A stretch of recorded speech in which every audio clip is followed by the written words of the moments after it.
Hello viewers, today we are going to see about average velocity. So the average velocity is given by V bar. This bar indicates average, which is equal to x2 minus x1, that is change in position del x or change in displacement, divided by t2 minus t1, this is change in time. So the important point what you have to see is, for example, this is one sample problem. I am interested in finding the velocity between 4.5 second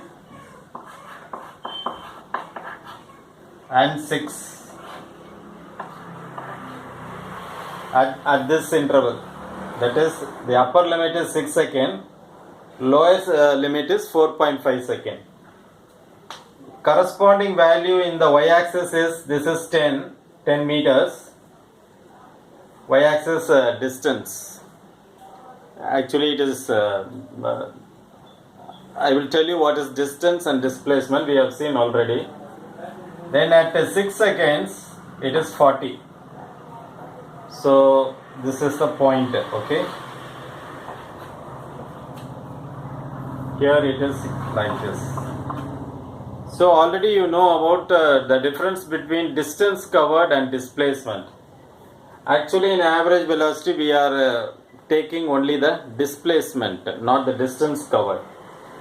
If you see this graph, this is going in a curve. It is a curve.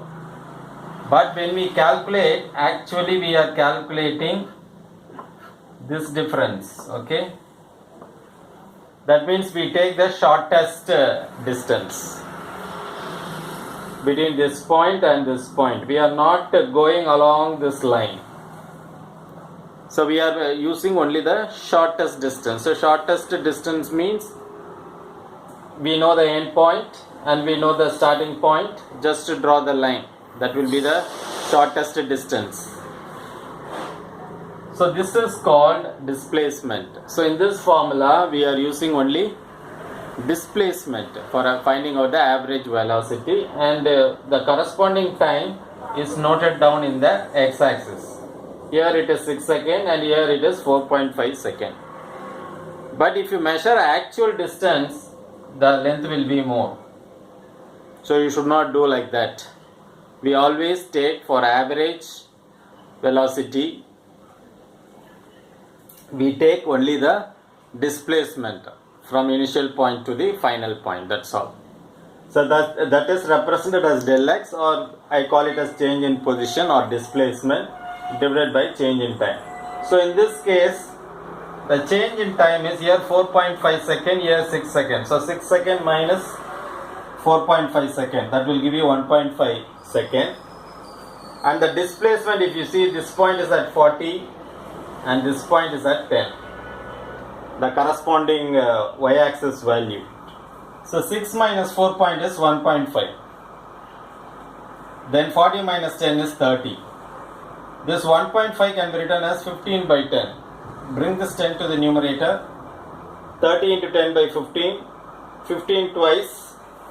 2 into 10 is 20 meters per second.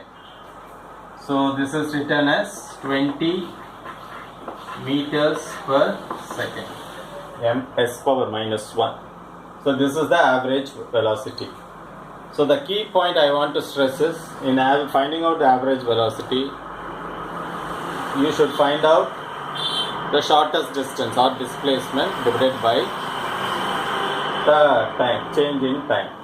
So you must know the upper limit, lower limit, and you substitute the value, you can find out the average velocity. So x-axis time, because time is independent quantity, it should be in x-axis, y-axis is distance.